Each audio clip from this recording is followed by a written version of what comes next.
আসসালামু আলাইকুম রহমতুল্লাহ বরকাতুহ। ইন্নাল হামদুলিল্লাহ ওয়াসসালাতু ওয়াসসালামু আলা রাসূলিল্লাহ। আসলে ডক্টর মঞ্জুরুল ইলাহি অনেক কিছুই কভার করে ফেলেছেন, খুবই গুরুত্বপূর্ণ। তবে একই কথা বারে বারে শুনতেও খারাপ লাগবে না, কারণ বক্তা দুজনের উপস্থাপন বক্তব্য দুরকম হবে। হ্যাঁ, কথা হয়তো বা একই হবে, হ্যাঁ, কিন্তু এটা খুব দরকার একই কথা। শুধু আজকের প্রোগ্রাম না, আসলে হজ থেকে ফিরে আসার পরে বারংবার এ ধরনের প্রোগ্রামে আসতে হবে। কারণ ইবলিস তো জেনে গেছে গুনাহ ক্ষমা হয়ে গেছে না সবার, তো ওগুলো তো আবার সে চেষ্টা করবে গুনায় ভরপুর করতে, তাই না? তো এই জন্য কিন্তু আমাদের বারংবার একই কথাই শুনতে হবে। আমরা একই কোরআন পড়ব, একই হাদিস পড়ব, কারণ আমরা ভুলে যাই, আমরা পা পিছলে যাই। আমাদের একই কথাই হবে, নতুন কোনো কথা আসলে আসবে না, তাই না? ঠিক আছে, আল্লাহ আমাদেরকে উত্তম কথা বলার তৌফিক দান করুন। হাজ উমরা তো করে আসলাম, এখনই আবার হাজ উমরা কার কার করতে ইচ্ছে করছে? মাশাআল্লাহ, সবাই আর্থিক, তাই না? আপনি যে আর্থিকের কথা বললেন, যেটা করতে পেরেছেন, আপনার অর্থ দিয়ে করেছেন নাকি আল্লাহ তৌফিক দিয়েছেন? আপনার থেকেও 50 গুণ 100 গুণ অর্থ নিয়ে বসে আছে, আজ পর্যন্ত হজ করতে যেতেই পারছে না। রাইট, 1000 গুণ। ওকে, সো আর্থিক সমস্যাটা আসলে সমস্যা নয়। আর আবার করতে চাচ্ছেন, চাইবেন কার কাছে? আল্লাহর কাছে। টাকা দিবে কে? আল্লাহ দিবেন। তাহলে আপনি অর্থটাকে কেন আপনার অব্লিগেশন বানায় ফেললেন, আপনার এই অবস্ট্যাকল বানায় ফেললেন? আল্লাহর ইচ্ছাটা হলেই হয়ে যাবে। ওকে, প্রচুর টাকা পয়সা নিয়েও সবাই আবার মানে জীবনে প্রথমবারই পারে নাই, তা আবার হজ করতে যেহেতু ইচ্ছা করছে, কিন্তু আবার এটা এমন একটা ইবাদত, নফল সালাত তো আমরা চাইলে আবার এখনই অন্য ঘরে গিয়ে পড়তে পারি। নফল সিয়াম তো আমরা চাইলেই এই যে আজকে রাতে সাহারি খেয়ে কালকেই রাখতে পারি, কিন্তু হজ কি আর তা পারি না, আবার সময়ের জন্য আসতে হবে। এটা হচ্ছে লোকেশন বেসড একটা ইবাদত, তাই না? কিন্তু তারপরেও আমাদের জন্য একটু সুযোগ আছে, আবার হজ না পারি, হজের মতো ওজন সমৃদ্ধ সোয়াব নিতে পারি কিনা সেটা দেখা যাক। হ্যাঁ, সেটা হচ্ছে, দেখেন, একজন সাহাবী এসে রাসূল সাল্লাল্লাহু আলাইহি সাল্লামকে বললেন তিনি জিহাদে যেতে চান। নবী সাল্লাল্লাহু আলাইহি সাল্লাম বললেন, তোমার কি পিতামাতা জীবিত? আমাদের কার কার পিতামাতা জীবিত এখানে? আচ্ছা, মাতা ওই একজন হলেই হবে, অনেকের হাত উঠেছে, মাশাআল্লাহ। সাহাবী বললেন যে হ্যাঁ। রাসূল সাল্লাল্লাহু আলাইহি সাল্লাম বললেন, তাহলে তাদের সেবা করো, এটা তোমার জন্য হাজ, ওমরা এবং জিহাদের সমান। ঠিক আছে, চাচ্ছিলেন শুধু আরেকবার হাজ করতে, পিতামাতার সেবা করলে সাথে জিহাদ। কি দেখেছেন? তাহলে আল্লাহ সুবহানাহু ওয়া তাআলা তো জানেন বান্দা আমার ঘর ঘুরে আসছে, এত কাজ করে আসছে, ওর তো মন বারে বারে টানবেই। কিন্তু হ্যাঁ, তার নিয়ম অনুযায়ী আমাদেরকে করতে হবে। কিন্তু ওই পরিমাণ সওয়াব আমরা এখনও চাইলে নিয়মিত অর্জন করতে পারি। একটা জিনিস দেখেন, শেষ বিচার দিবসে গিয়ে আপনার 5টা হজ আপনাকে নিশ্চিত জান্নাতে নিয়ে যাবে এমন তো নয়, তাই না? আমাদের চেষ্টা করে যেতে হবে প্রচুর কারেন্সি মানে সোয়াব অর্জন করা। আল্লাহ যেভাবে সন্তুষ্ট হন সেভাবে, এবং মোটামুটি যতভাবে আল্লাহ সন্তুষ্ট হন সব পথগুলি আমাদেরকে নিতে হবে, তাই না? হ্যাঁ, শুধু জীবনে হজ বেশি করে ফেললেই যে আল্লাহ সন্তুষ্ট হয়ে যাবেন, নাও তো হতে পারে। তাহলে আমার পিতামাতা জীবিত, তাদেরকে কি করতে হবে? সেবা, হাজ, ওমরা এবং জিহাদের সমান। সুবহানাল্লাহ। তাহলে আমাদের যাদের পিতামাতা এখন জীবিত আছে, আমরা এই সুযোগটা কি লুফে নিব না? নেব। যাদের পিতামাতা দূরে আছেন, নিয়মিত ফোন করে খবর নেন। আপনি জাস্ট একটি চিন্তা করেন, আপনি ফোনে আপনার আম্মু বা আব্বুকে বলছেন আসসালামু আলাইকুম, উনি কি রিপ্লাই দিবেন? একবার ভাবেন তো, এই দোয়াটাই যদি কবুল হয়ে যায় পিতা বা মাতার, ওয়া আলাইকুম আসসালাম। হ্যাঁ, খেয়াল করেছেন? আপনার কথা বলার না থাকলেও শুধু এটা বলার জন্যই ফোনটা দেন। যারা দূরে আছেন, আর যারা কাছে আছেন তারা তো আরও করবেন, তাই না? আচ্ছা, এখন ভাবতেছেন যে আমার বাবা মা তো বেঁচে নাই শিবলি ভাই, তাহলে কি হলো? দেখেন, পরের অফারটাও একদম প্রতিদিন হাজ এবং উমরার সওয়াব আছে, পূর্ণ পূর্ণ পূর্ণ। সেটা কি? যে ব্যক্তি ফজরের সালাত জামাতে পড়বে, তারপর বসে বসে আল্লাহর জিকির করবে যতক্ষণ না সূর্য ওঠে, তারপর 2 রাকাত সালাত। এই সালাতের নাম কি? ইশরাক। ওখানেও পড়েছেন না আপনারা নিশ্চয়ই? হ্যাঁ, ওখানে তো একদম মসজিদে ঘড়িতে ইশরাকের সময়সূচি দেওয়াই থাকে। ওখানে কিন্তু পড়াটা একটু কঠিন, বাংলাদেশে কিন্তু আরো সহজ, ঠিক কি না? আমরা সহজ জায়গায় চলে আসছি। তার জন্য এটি পূর্ণ হাজ ও ওমরার সমান এই সওয়াব আছে। চিন্তা করেছেন, হাজ করে আসছেন, ওমরা করে আসছেন, কিন্তু প্রতিদিন হাজ এবং ওমরার সওয়াব অর্জনের সুযোগ থেকে গেছে। বুঝতে পারছেন না সবাই? এটা জানেন তো এটা, তাই না? তাহলে নেক্সট ফজর থেকেই একজন করে আসছেন একটা হজ, কালকে থেকে হয়ে যাবে 2টা হজ, 3টা হজ, 4টা হজ। সুবহানাল্লাহ, 365টা হজ আপনি আগামী হজের আগেই করে ফেলতে পারতেছেন। আমার কথা লিটারেলি নিয়েন না, মানে সব পেয়ে যাচ্ছেন। ঠিক আছে? হ্যাঁ, সুবহানাল্লাহ। আল্লাহ সুবহানাহু ওয়া তাআলা আমাদের কত সুযোগ দিয়েছেন। এবার দেখেন, হ্যাঁ ঠিক আছে, আল্লাহ সুবহানাহু ওয়া তাআলা আমাদেরকে তৌফিক দিয়েছেন, এই জন্য আমরা পিলারগুলি কমপ্লিট করছি। ঈমান এনেছি, সালাত, সিয়াম, যাকাত, হাজ, তাই না? পিলার কমপ্লিট করছি। এই সবগুলি পিলার কমপ্লিট করতে কি লাগে? জ্ঞান, তাই না? জ্ঞান লাগবেই। এই যে শেষ প্রশ্নে ছিল, হ্যাঁ, প্রিপারেশন নেওয়া, নলেজ নেওয়া। হ্যাঁ, আমি এমন কোনো স্কলারকে বলতে শুনেছি যে তিনি দেখেছেন কত মানুষ হজ করছে ভুল, তাই না? তার মানে এই ভুল হজ তো বারে করেও লাভ নেই, ঠিক না? বারে করে লাভ নেই। জ্ঞান অর্জন করতে হবে, কারণ ওটাও আর একটা ফরজ। দেখেন, তলাবুল ইলমি ফারিদাতুন আলা কুল্লি মুসলিমিন, এটা আমরা সবাই জানি। দিনের জ্ঞান অর্জন করা কি প্রত্যেক মুসলিম নরনারীর জন্য ফরজ। তাহলে ঠিক আছে, আমাদের হজ করতে আবার ইচ্ছা করছে, যেটার জন্য আবার আগামী বছর পর্যন্ত অপেক্ষা করতে হবে বটে, কিন্তু দিনের জ্ঞান অর্জন এই মুহূর্তেও কিন্তু আপনারা সেটাই করছেন, ঠিক কিনা? সেটার জন্য আসছেন না? সুবহানাল্লাহ। যত কদম হেঁটে আসছেন, বসে আছেন, আবার হেঁটে যাবেন, সব সওয়াবে পরিপূর্ণ। পুরো টাইমটা দিনের জ্ঞান অর্জন করতে হবে। কারণ আমরা হজ করে আসছি মানেই যে আমার সব দিনের জ্ঞান পরিপূর্ণ হয়ে গেছে, না তো, তাই না? হ্যাঁ, যদিও মানুষ আশা করবে, মানুষ কিন্তু এখন আমাদের ভুল দেখলেই বলবে হজ করে আসছে, দেখো কি করতেছে। ঠিক না? এটা বলবে না? হ্যাঁ, মানুষকে দেখানোর জন্য আমরা করব না, কিন্তু আসলেও ঠিক আমার ভুল ত্রুটি থাকবে কেন? ঠিক না? আমার ভুল ত্রুটি থাকবে কেন? দিনের জ্ঞান অর্জন করব। তলাবুল ইলমি ফারিদাতুন আলা কুল্লি মুসলিমিন। আমরা তাহলে এইটা কন্টিনিউ করব। এখন শোনেন, এই জ্ঞান অর্জনটাই কিন্তু জানেন কঠিন কাজ। ইবলিস এখানেই বেশি বাধা দিবে, কারণ জ্ঞান অর্জন করে ফেললে আপনার আল্লাহ ভীতি বাড়বে। জ্ঞান অর্জন করে ফেললে আপনার আমল করতে ইচ্ছা করবে, ফাজিলাতগুলো জেনে ফেলবেন। এই যে একটু আগে জানলেন যে এই ফজরের পরে আমি একটা হজ এবং ওমরার সওয়াব পাবো, এখন ইবলিস তো আফসোস করতেছে যে এই যে আপনাদের ভিতরে যিনি জানতেন না তাদের ব্যাপারে ইবলিস আফসোস করতেছে যে আজকে এই আসরে এসে এ তো জেনে গেল, আগামীকাল তো ওর ফজরের পরেই ও বের হয়ে যাওয়ার কথা ছিল, ও তো বসে থাকবে। কি একটা মুশকিল হয়ে গেল। বুঝতে পারছেন? জ্ঞান দেখেন ইবলিসকে কি পরিমাণ পেরেশানিতে ফেলে। জ্ঞান অর্জন করবেন। জ্ঞান অর্জনের কিন্তু এখন অনেক উৎস আছে। এই মুহূর্তে যেমন ইমাম বুখারী ট্রাস্টে আছি, অনেক বইয়ের কথা শায়েখ বললেন, তাইয়াবা একাডেমি আছে, তাই না? অনলাইন কোর্স আছে, কত এখন কষ্টও কম, বেশি মুভ করতে হবে না ট্রাফিক জ্যাম ঠেলে। হ্যাঁ, যারা ইংরেজিতে স্বাচ্ছন্দ্য বোধ করেন, যেমন আপনার জাদ একাডেমির কোর্স আছে, কমপ্লিটলি ফ্রি, সেটাও করতে পারেন। হ্যাঁ, ইংলিশে সমস্যা হলে বাংলা কোর্সগুলি করেন, খুবই কম টাকা। ভাই, এত লক্ষ টাকা খরচ করে হজ করেছেন, আর সামান্য কিছু টাকা খরচ করে জ্ঞান অর্জনের ফরজটাকে পূরণ করবেন না? 7-8 লাখ টাকা খরচ হয়েছে না? আমি শিওর একটা কোর্স কমপ্লিট করতে কয় হাজার, তাই না?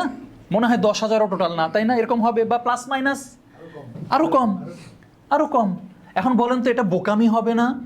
আমি 8 লক্ষ টাকা খরচ করে একটা ফরজ আদায় করে আসলাম, বাকি জীবন কি আমি আর 10-20 হাজার টাকার জন্য আমি বোকার মতো মুসলিম হয়ে থাকবো? আমি ভুল আমল করব? কি ঠিক না? এখন এই যে আপনি ভাই বলছিলেন, আপনার মনের কথা আর অনেকেরই আবার হজ করতে ইচ্ছা করে, টাকাই একটা সমস্যা। কিন্তু দিনের জ্ঞান অর্জনের টাকা কি আল্লাহ আপনাকে দিয়েছেন না? প্লিজ খরচ করেন।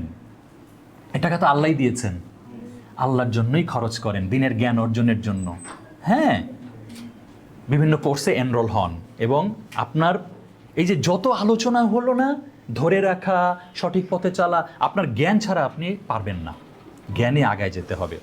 এখন এই জ্ঞানগুলোর ভিতরে যখন আপনারা ফর্মালি কোনো কোর্স করবেন, দেখবেন অনেক কিছু শিখবেন। তো সংক্ষেপে যেমন আল্লাহ সুবহানাহু ওয়া তাআলা সম্পর্কে জানতে হবে, যার জন্য এত কিছু করি তাকেই অনেক সময় আমরা চিনি না ভালো মতো। অন্তত পক্ষে তার নামগুলি যদি ঠিক মতো শিখি, তার সঙ্গে কানেকশনটা হবে চমৎকার। বুঝতে পেরেছেন? অন্তত পক্ষে আপনারা এই টার্গেটটা করতে পারেন যে আমি প্রতিদিন তার একটা নাম, গুণবাচক নাম আমি ভালো মতো শিখব, সেই নামের উপরে আমল করব, সেই নাম ধরে আমার প্রয়োজনে তাকে আমি ডাকবো। ঠিক আছে, দেখবেন আপনার কোয়ালিটি বাড়বে। বাকি অনেক কিছুই আপনারা প্ল্যান করবেন বা কোর্সে ভর্তি হলে জানবেন। ঈমান ভঙ্গের কারণ শিখতে হবে। আমরা হজ করতে যাওয়ার আগে কিন্তু শিখেছি কি করলে হজে কাফারা দিতে হবে, দম দিতে হবে, কোনটা ভঙ্গ হয়ে যাবে, তাই না? কিন্তু যে ঈমান আনার পরে আমরা বাকি 4টা পিলার কমপ্লিট করছি, সেই ঈমানও তো ভেঙে যায়। বিশেষ করে দেখবেন সোশ্যাল মিডিয়া যারা একটু এনগেজ থাকেন, এই কি একটা পোস্ট দেখলেন, কি একটা কথা বলে ফেললেন, আপনি টেরি পেলেন না, আপনি ঈমান ভঙ্গের মতো একটা কাজ করে ফেলে বসে আছেন। ওকে, এগুলো খেয়াল রাখতে হবে। একটা ছোট্ট ভিডিও দেখলেন, পোস্ট দেখলেন, লাইক দিয়ে দিলেন, কিন্তু আসলে উনি যে বক্তব্য দিচ্ছে এটা ঈমান ভঙ্গের মতো অবস্থা, আপনি তো টের পান নাই, মানে খুব সুন্দর করে কথা বলেছে বলে ধরতে পারেন নাই। ওই জন্যই জ্ঞান লাগবে। এবার যেটা গেল যে ফিরে এসেছি কিন্তু বিরত থাকতে হবে। কি হতে? গুনাহ হতে আমাদেরকে বিরত থাকতে হবে। এইটা আসলে কঠিন একটা কাজ। আমরা ওই যে menti.com-এও দেখলাম, ওখানেও ছিল, কত একটা পার্সেন্টেজে ছিল যে কোনো গুনাহ থেকে বেঁচে থাকাটা আমাদের জন্য খুবই কঠিন, আর বিশেষ করে এই টেকনোলজির যুগে যেন আরও কঠিন হয়ে গেছে। তাই মানে এই গুনাহ থেকে বাঁচার জন্য আমাকে যে জিনিসটা উপকার করেছে আমি আপনাদেরকে সেটা একটু দেওয়ার চেষ্টা করি। গুনাহ আসলে আমরা আদম সন্তান সবাই করে ফেলবে। শায়েখ বলেছেন ইমিডিয়েটলি তওবা করতে হবে। কিন্তু কিভাবে আমি নিজেকেও বোঝাতে পারবো যে না, আমার দ্বারা আর গুনাহ করাটা উচিত নয়। একে তো গেল যদি আল্লাহর নামগুলো শিখি, আল্লাহ হচ্ছে আল বাসির, তাই না? তিনি কি সবসময় আল বাসির, সব কিছু দেখেন, আসামি সব কিছু শোনেন। হ্যাঁ, তাহলে আমি যা করছি কে দেখছেন? আল্লাহ। তাহলে দেখেন আল্লাহর একটা নাম আল বাসির, এটা যদি শিখি তাহলে কিন্তু আমার অন্তরে ভয়টা আসবে, ঠিক না? গুনাহ থেকে বাঁচার সম্ভাবনা অনেক বাড়বে, গুনাহ থেকে বাঁচার সম্ভাবনা। কিন্তু হজের সঙ্গে আমি কানেক্ট করি, যেটা আমাকে হেল্প করেছে। আপনি মাঝে মাঝে ভাববেন যে আচ্ছা, পৃথিবীতে কোটি কোটি মুসলিম, হ্যাঁ, তার ভেতর থেকে আমি একজন যিনি কিনা কতটা সম্মানিত হয়েছিলাম যে আল্লাহ সুবহানাহু ওয়া তাআলা তার ঘর, আমি না জেনেই বলতেছি, মনে হয় আমাদের এখানে উপস্থিত অনলাইনে যারা আছে আজ পর্যন্ত আমরা কারো বোধহয় কোনো রাজার ঘরে ঢুকি নাই। আমি না জেনেই বললাম আর কি। মনে হয় এই দুনিয়ায় যত রাজা জীবিত আছে, এই আমার সামনে যারা আছেন, গিয়েছেন কোনো রাজার ঘরে আজ পর্যন্ত? কিন্তু রাজার ঘরে ঠিকই গিয়ে আসছেন, খেয়াল করছেন, তাই না? ঠিক না? তাহলে কে বেশি সম্মানিত, আপনি না? এখন যেই সম্মানিত আপনি হয়েছেন, এরপরে কি গুনাহ করাটা দুঃসাহসের কাজ হয়ে যাচ্ছে না? আর একটা যেটা আমাকে অনুপ্রাণিত করে, আপনারা কে কে হাজরে আসওয়াদে চুমা দিতে পারছেন? আপনি পারছেন, ধরতে পারছেন, ঠিক আছে। আল্লাহ যতখানি চেষ্টা করছেন, তৌফিক দিছে, পারছেন। এটাও ভাববেন যে আল্লাহ আমাকে তৌফিক দিছে চুমা দেওয়ার, গুনাহ তো আমার ক্ষমা হয়েছে, আমি কোন সাহসে আবার এখানে গুনাহ করব। তৃতীয় আর একটা জিনিস যেটা আমাকে খুব সাহায্য করেছে, এই যে যিনি চুমা দিছেন, এটা নিশ্চিত আপনি যে জায়গায় দাঁড়ায় চুমা দিচ্ছেন, রাসূল সাল্লাল্লাহু আলাইহি সাল্লাম অবশ্যই ওই জায়গায় দাঁড়াইছিলেন। এইভাবে ভাবেন এবার, কোন জায়গায় আমি দাঁড়াইছিলাম? মেবি ওনার পা যে জায়গায় ছিল, আংশিক হোক পুরো হোক, আপনার পাও ছিল। মেবি ওনার ঠোঁট যে জায়গায় টাচ করেছিল, আপনি সেখানে করেছেন। এগুলো ভাববেন, বিশ্বাস করেন আপনার ভিতরে গুনাহ করার দুঃসাহস আসবে না। এসে গেলেও ফিরে আসাটা সহজ হবে। আপনি তাওয়াফ করছেন না, একবারও ভাবছেন সেই ফুট স্টেপ ফেলছি আমি, অবশ্যই কোনো খালি রাসূলুল্লাহ না, অন্য নবী ইব্রাহিম আলাইহিস সালাম, ইসমাইল আলাইহিস সালাম, আরও যে নবীরা মসজিদুল হারাম কেন্দ্রিক অ্যাক্টিভিটিস ছিল, অবশ্যই তাদের কোনো ফুট স্টেপে আপনার ফুট স্টেপ পড়েছে, আমি নিশ্চিত। ঠিক কি না? ঠিক না? কত সম্মানিত ভেবে দেখছেন? কত সম্মানিত আপনি? গুনাহ করা ছাড়তে পারবেন। এই চিন্তাগুলি আমাকে খুব সাহায্য করেছে। সুবহানাল্লাহ। এই চিন্তাটা ভুলে যাওয়া যাবে না। আমি কি কষ্ট দিয়ে ফেললাম? অনেকে কাঁদছেন কেন? কান্নাটা জরুরি, কান্নাটা জরুরি। এইটা ভাববেন যে আমি এক্স্যাক্টলি, আল্লাহ আমাকে সেই জায়গায় নিয়ে গেছিল। সুবহানাল্লাহ। আপনি সেই জায়গায় ঘুরে আসছেন, আমরা কান্নাটা শুনতে পারিনি বাচ্চার। কোন বাচ্চার কথা বলছি? ইসমাইল আলাইসাল্লাম। সেই বাচ্চার কান্না শুনতে পাই নাই, কিন্তু সেই জায়গাতেই আমি ছিলাম, তাই না? আমি সেই পথ দিয়ে দৌড়াদৌড়ি করছি, একজন সম্মানিত নারী যেখানে দৌড়াদৌড়ি করছেন, যার উপরে আল্লাহ সন্তুষ্ট ছিলেন। আমার এখন বাচ্চার পানির প্রয়োজনে আমি দৌড়াচ্ছি না, ঠিক না? আমরা দৌড়ায় আসছি ছাপা মারা কি পানির প্রয়োজনে? আরে পানি আমাদের জন্য ট্যাপে ব্যবস্থা করে রাখা হয়েছে, ওয়ান টাইম গ্লাস রেখে দেওয়া হয়েছে, হ্যাঁ? কিন্তু আমরা জাস্ট কাকে নকল করছি? সেই সম্মানিত একজন মহিলাকে। কেন? আমার আল্লাহ বলছেন, ব্যাস। আর ভিতরে কোনো ইগো আছে আমার? আমি পুরুষ, আমি একজন নারীকে কেন ফলো করব? এই ইগো কি আমাদের মুসলিমদের ভিতরে আছে? নাই, ঠিক না? সুবহানাল্লাহ, সুবহানাল্লাহ।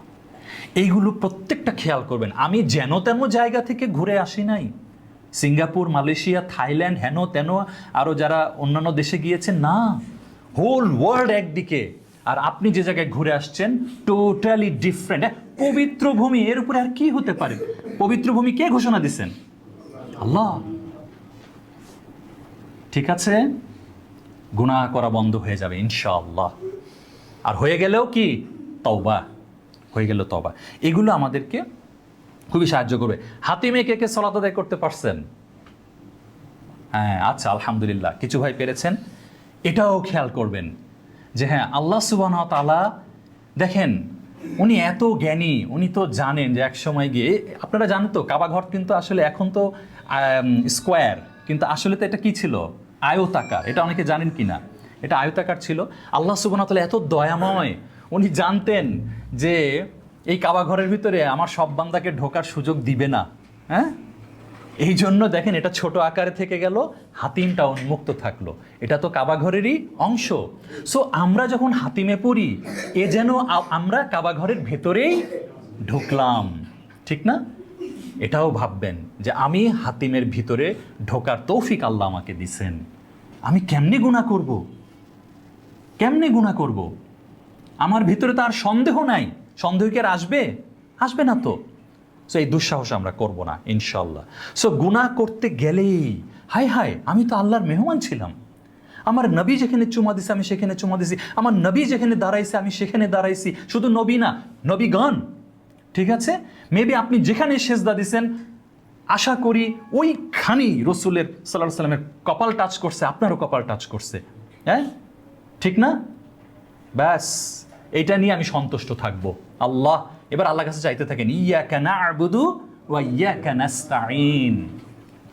শব্দগত একটা অভ্যাস চেঞ্জ করে ফেলেন, যেটা আমিও চেষ্টা করেছি, আপনারাও করবেন। শব্দগত একটা বাক্য, মানুষ তো আপনি হাজ থেকে ফিরে আসছেন, হজের গল্প করতে শুনতে চাইবে, সেটা আপনি প্রাসঙ্গিক হলে তো বলবেন, কিন্তু ওই যে রিয়া নিয়ে বলবেন না। কিন্তু একটা শব্দগত পরিবর্তন এখন থেকে করে ফেলবেন। কেউ বলবেন না আমি হজ করে আসছি, এই কথাটার মধ্যে আর আল্লাহ আমাকে হজের তৌফিক দিচ্ছেন, পার্থক্য আছে একটু। বুঝলেন বিষয়টা? চেষ্টা করবেন বলতে। আমি বলছি না বলাটা গুনাহ, ঠিক আছে, কিন্তু আপনার এই শব্দগত পরিবর্তনটা আপনার চিন্তাকে পরিবর্তন করবে। আপনি যতবার বলবেন আমি তো এই যে 2022-তে হজ করে আসছি, তারপরে আবার 24-এও একবার গেছিলাম, এই যে এভাবে যে বলি ফেলি না, এর ভিতরে আর আরেকজন বলতেছে আল্লাহ আমাকে 22-এ একবার তৌফিক দিছিলেন, তারপরে আবার 24-এও একবার তৌফিক দিচ্ছেন। এই দুটার ভিতরে পার্থক্য আছে না? বিনয় আছে, তাই না? বিনয় আছে। আর একটার ভিতরে অনেক সময় বিনয় থাকে না। আপনারা সবাই চেষ্টা করবেন আপনার এই ভাষাগত পরিবর্তনটা করে ফেলতে, ঠিক আছে ইনশাআল্লাহ। গুনাহ করার যেই উপায়, গুনাহ করতে গেলে বিরত থাকার যে উপায়গুলি তো আমরা আলোচনা করলাম, কিন্তু এছাড়াও আমাদের প্র্যাকটিক্যালি কিছু পদক্ষেপ নিতে হবে। হ্যাঁ, প্র্যাকটিক্যালি। যেমন এখনও কারো বাসায়, আশা করি নাই, তারপরেও কারো বাসায় ডিশের লাইন থাকলে জাস্ট কাট। হ্যাঁ, শুধু ডিশের লাইনই না, আমি ধরে নিচ্ছি কারো বাসায় টেলিভিশন ডিশ নাই, কারো বাসায় দৈনিক পত্রিকা নিশ্চয়ই ঢোকে হয়তো, বা সেটা যেই পেপারই হোক। এমন একটা পেপার কি আজকাল ছাপা হয় যেখানে নায়ক নায়িকাদের ছবি থাকে না, একদম ফ্রন্ট পেজেই থাকে কিন্তু, তাই না? তাহলে এরকম পেপার বাসায় ঢুকায়েন না, বারাকা কমতে থাকবে। পেপার বন্ধ। আপনি বলবেন নিউজ জানবো কীভাবে?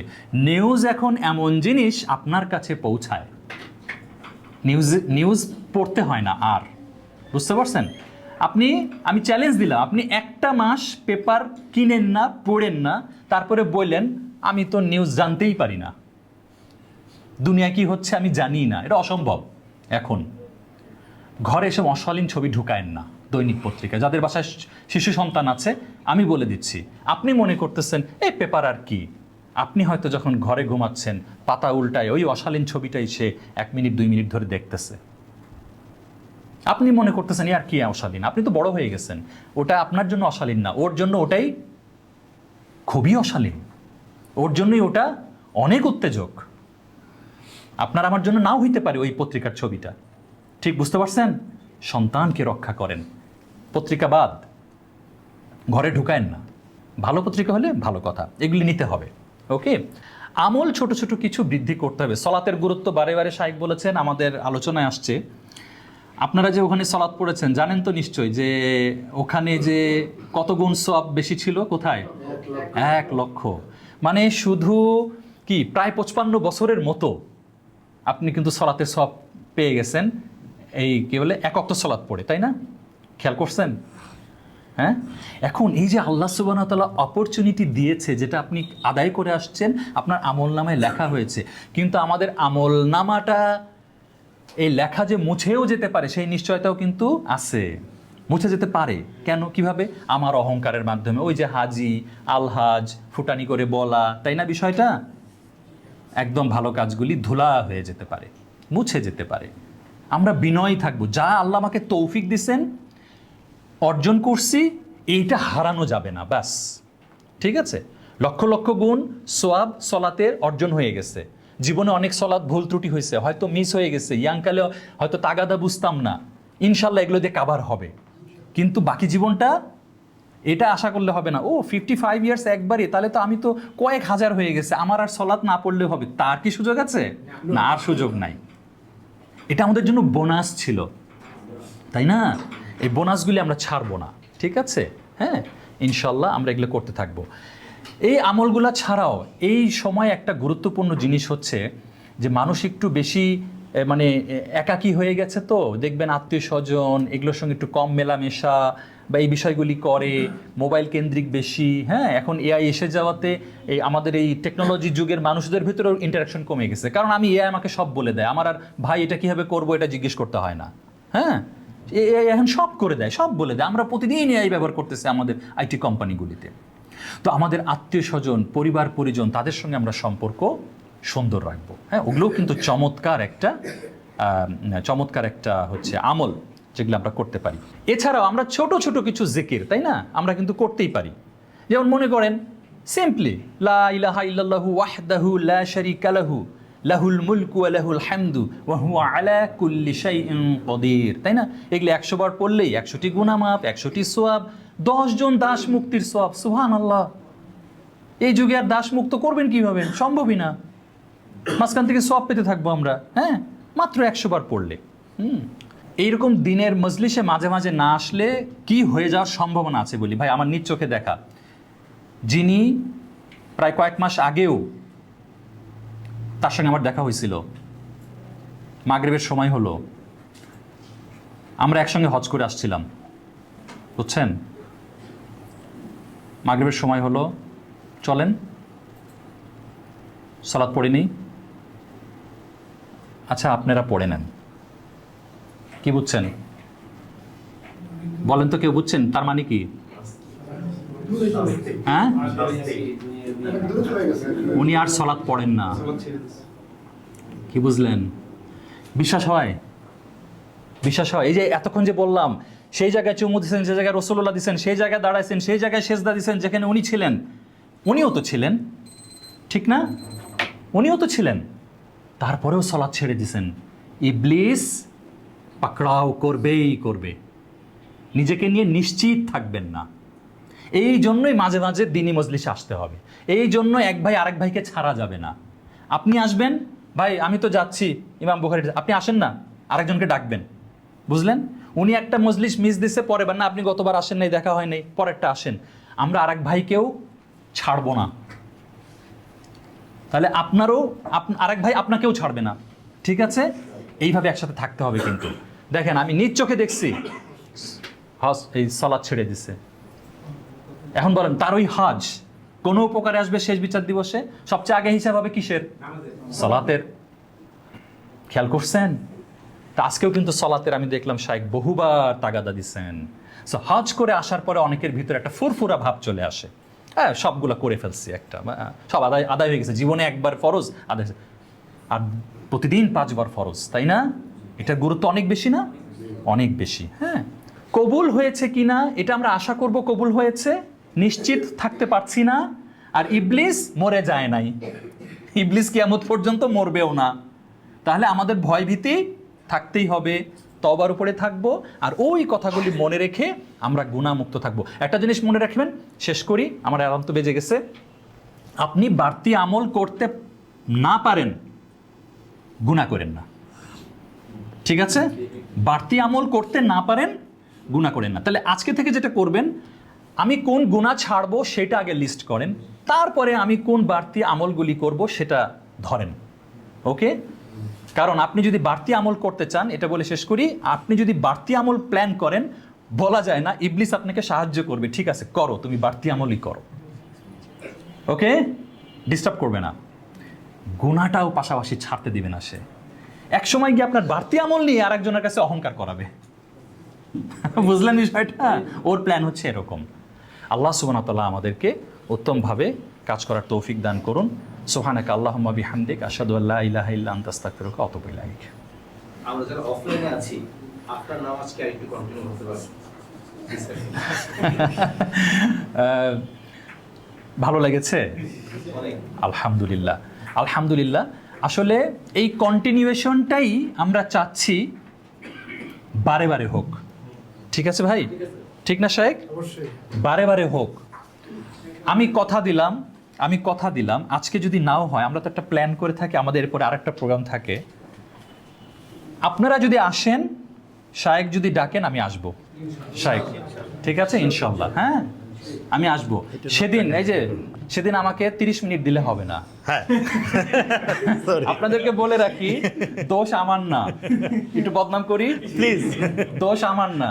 আমি ওনাকে কি বলছি সোফায় বসে, আমার প্রোগ্রাম তো ভাই মিনিমাম 1 ঘন্টার, আমি বলি যে আমার কথা মিনিমাম 1 ঘন্টার, ভাই আপনি 30 মিনিট আজকে নেন, বুঝলেন বিষয়টা? ঠিক আছে, তাহলে আজকে না ভাই, হ্যাঁ ইনশাআল্লাহ দোয়া করেন আল্লাহ সুবহানাহু ওয়া তাআলা আমাদের সময় বারাকা বৃদ্ধি করে দিন, আমরা আবার আসবো, বারে বারে আসবো, ঠিক আছে? হ্যাঁ ইনশাআল্লাহ। আসসালামু আলাইকুম ওয়া রাহমাতুল্লাহ।